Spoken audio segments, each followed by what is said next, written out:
When Daniel arrived in the small coastal town, people whispered his name like he was both a stranger and a prize. He had come back from years of working abroad, quiet and well-mannered with eyes that carried both sadness and discipline. The townsfolk spoke of him as the most eligible bachelor the town had seen in years. His return stirred the gossiping winds faster than the sea breeze ever could. Everyone wanted to know whom he would marry, and many mothers with grown daughters tried to cross his path on purpose. Daniel was polite to all, yet distant. He wasn't interested in showing off or joining the constant chatter that filled the tea stalls and markets. He spent most of his time near the docks, working quietly on his small boat, helping fishermen fix nets, or sometimes reading under the old lighthouse. He lived alone, simply, but his silence made him mysterious, and that mystery made him more desirable to the town's ambitious families. One day, an elder in the community arranged a proposal meeting. It was said that a rich merchant's daughter, known for her beauty, grace, and charm, was to meet Daniel. Her name was Lila, tall, elegant, and admired by everyone. The town women called her the most beautiful bride anyone could ask for. Her father had money, land, and business connections, and Lila had grown up believing she was meant for someone grand. When she met Daniel, she smiled like she already owned him. Her words were soft but proud. She talked about the clothes she wore, the places she'd been, the compliments she'd received. Daniel listened, kind but unmoved. She didn't ask him a single question about his life or his dreams. She didn't care that he had worked for years in distant lands, saving what little he earned to help others. All she saw was a man she believed should admire her. At the end of the evening, when everyone waited for Daniel's decision, he looked around the room. The merchant's family smiled, expecting him to say yes. But he quietly said, "I'm sorry, I don't think this match is for me." The words dropped like stones in a calm pond. Lila's face turned pale. Her father's pride cracked in silence, and the town erupted in whispers before the night was over. How could he refuse such a beautiful girl? They said. He must be a fool. He'll regret this. Daniel heard it all. He didn't care. What others saw as beauty, he saw as emptiness. He wasn't looking for a face to show off to the world. He wanted kindness, honesty, and something real. Weeks passed, and the gossip about his rejection grew louder. Then one rainy afternoon, Daniel saw someone standing outside the old storehouse by the dock, a young woman trying to cover herself with a torn shawl. She was small, fragile-looking, her clothes worn, her face tired. The fishermen called her the Chinese woman, and many treated her coldly. Her real name was Mei Lin. She had come to the town years ago with her uncle, who had worked at the docks until he fell ill. After he died, she stayed, washing clothes for sailors, cleaning at inns, doing whatever work she could find to survive. People avoided her not because of anything she'd done wrong, but because she was different. Her accent, her face, her quiet way, everything about her made the townsfolk uncomfortable. Daniel had seen her before, but this time, something made him stop. She was struggling to lift a wooden crate of supplies alone. Without a word, he walked over and helped her. She looked up, surprised. No one had ever helped her before without asking for something in return. She thanked him softly, her voice calm, almost shy. From that day, Daniel began to notice her everywhere. At the marketplace, near the docks, always working, never complaining. When people insulted her or made fun of her behind her back, she didn't answer. She just kept doing her work with quiet strength. Her hands were rough from labor, but her eyes held a strange peace, as if she had already accepted all the cruelty of the world, and still chose kindness. One evening, when a storm rolled in and most people had run home, Daniel saw her again. She was trying to tie down some fishing nets before the wind took them. He shouted for her to get to safety, but she didn't stop until the job was done. So he ran over, covered her with his coat, and helped her secure the nets. When the rain finally stopped, they stood together under the old roof, soaked to the bone. "You didn't have to help," she said quietly. "And you didn't have to finish that work in the storm," he replied. She smiled faintly, her eyes bright under the fading light. "If I don't do it, no one will. The sea doesn't wait for pity." That line stayed with him long after the storm passed. As days turned into weeks, Daniel found himself seeking her company without even realizing it. They shared simple moments and talking about work, sharing tea, fixing fishing tools. She rarely laughed, but when she did, It was soft and real, not the polished laughter of people who wanted to impress. Soon the gossip started again. People saw them together and began to talk. "He's lost his mind," some said. "That woman is beneath him. She's a foreigner." A nobody, Daniel ignored them. He had lived long enough to know the difference between truth and noise. But the whispers grew crueler. One day when Maylene went to the marketplace, a group of women refused to sell her food. They told her to leave, calling her names. She stood silently, her hands trembling but her back straight. That evening, Daniel found her sitting near the dock, her shawl wet with tears. She didn't speak, but he could see the pain she tried to hide. He sat beside her, neither of them saying a word for a long time. Then softly he said, "People fear what they don't understand. But I see you, Maylene, I see your heart." She looked at him, unsure if he meant it, but in his eyes she saw no pity, only truth. Not long after, Daniel made a decision that would shake the entire town. He walked into the church and spoke to the local minister. "I wish to marry Maylene," he said. The minister froze. "You do realize what people will say?" "I do," Daniel answered. "Let them talk." When the news spread, the town exploded in disbelief. Some thought it was a joke, others called it madness. Even Lila's father said it was an insult to every decent family in town. But Daniel didn't care. He stood by his choice, calm and sure.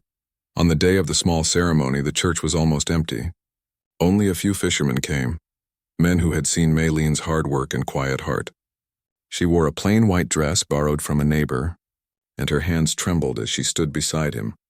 When Daniel took her hand, he looked into her eyes and said softly, "You are the most honest soul I've ever met." She tried to reply, but tears filled her eyes before words could. Outside, people whispered again, but their words could not reach the two standing at the altar. For Daniel, it was never about pride or beauty or what the world thought.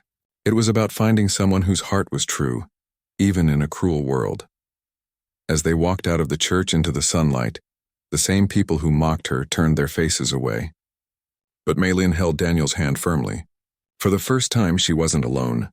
And for Daniel, that quiet hand in his was worth more than all the beauty or approval the world could ever offer.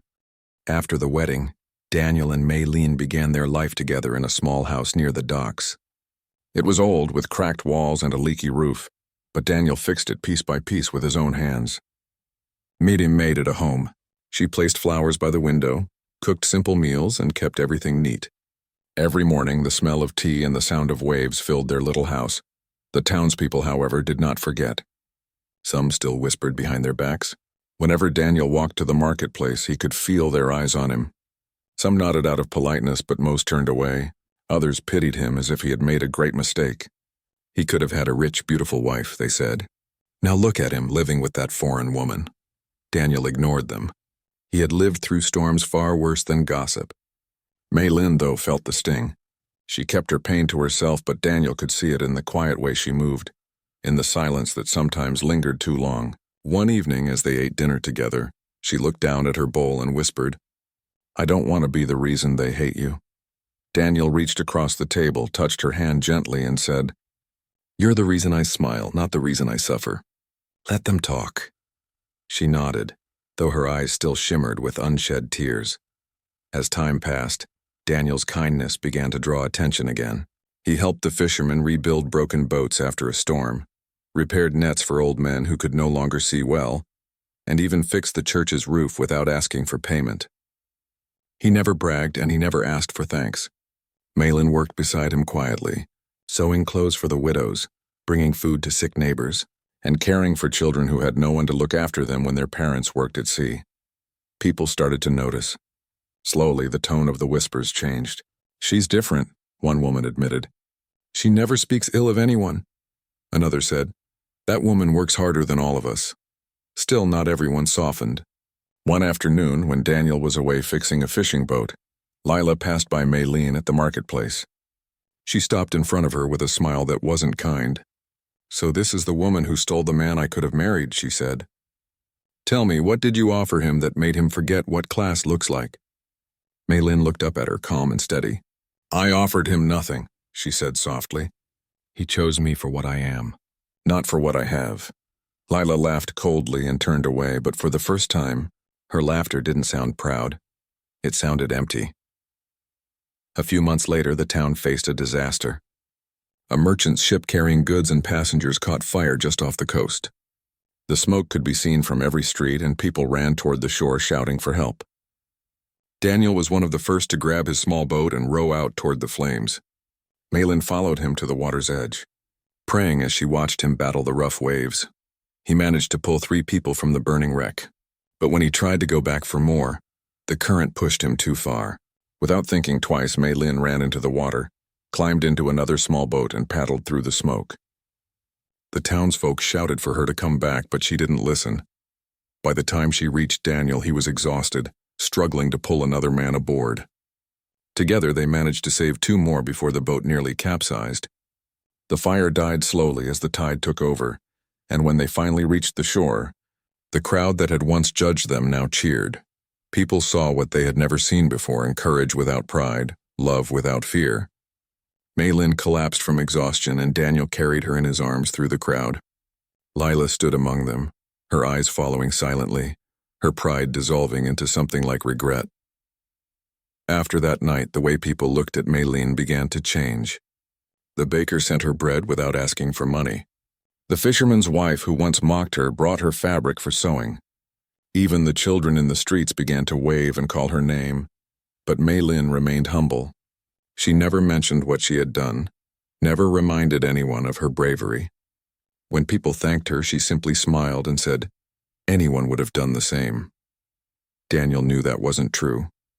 He knew very few would have risked their lives for others who had once turned their backs. As the seasons changed, the couple's small home by the dock became a place of warmth for everyone. If a man lost his job, Daniel found him work. If a woman fell sick, Malin cooked soup and stayed by her side. Their kindness spread quietly, like sunlight after a long storm. One evening, an old man from the town council came to visit. He had once been among those who laughed at Daniel's choice. He stood awkwardly by the door and said, "The town owes you both a debt. We were wrong about her." "About you?" Daniel only smiled. "You don't owe us anything. Just treat her kindly." The old man nodded, eyes lowered in shame. Over time, even the children who had once whispered cruel things began to bring her flowers from the shore. They called her Aunt May, and she would smile, brush the sand from their hair, and tell them stories from her homeland. Stories about loyalty, about the sea, about forgiveness. The laughter that once came from mockery now came from joy. Years passed and the town grew. The dock expanded, new families arrived, and the small coastal community became busier than ever. But no one forgot the woman who had changed their hearts. When Daniel grew older, he often sat by the sea watching the waves roll in. Malin would sit beside him, her hand resting in his, both silent, both content. One summer evening, Lila came to visit. Time had softened her too. She carried a basket of fruit and stood at the door like a stranger. "I came to see you both," she said quietly. Malin welcomed her with the same calm kindness she gave everyone. They sat together for hours, talking about old times, about mistakes, about forgiveness. When Lila left, tears ran down her cheeks. She whispered, "You are a better woman than I ever was." Malin didn't answer. She simply placed a gentle hand on Lila's arm and smiled. The years rolled by like waves on the shore. When Daniel passed away quietly in his sleep one winter night, the town mourned him as a hero. But they mourned more deeply for the woman who sat beside his bed, holding his hand until the end. Malin stayed in the town for many more years, tending to the old, teaching the young, living in the same small house they had built together. People often said that love had changed Daniel, but those who truly knew him said the opposite, that Daniel's heart had given Malin a place in a world that had once rejected her. Together they had proven that love doesn't ask where someone comes from, how they look, or what others think. It only asks for truth. When Malin grew too old to walk, the townsfolk took turns visiting her. They brought her meals, read her stories, and told her how she had inspired them. She would always say the same thing: kindness travels further than any ship. Remember that. And when her time finally came, the whole town gathered at the dock to say goodbye. The sky was calm and the sea was gentle. They placed flowers in the water, lilies, roses, and cherry blossoms, each one carrying a piece of gratitude. Years later, travelers who came to that little town would hear her story. The locals would point toward the house by the sea and say, that was where Daniel and Mei Lin lived. He was the man who rejected pride, and she was the woman who taught us what love really means.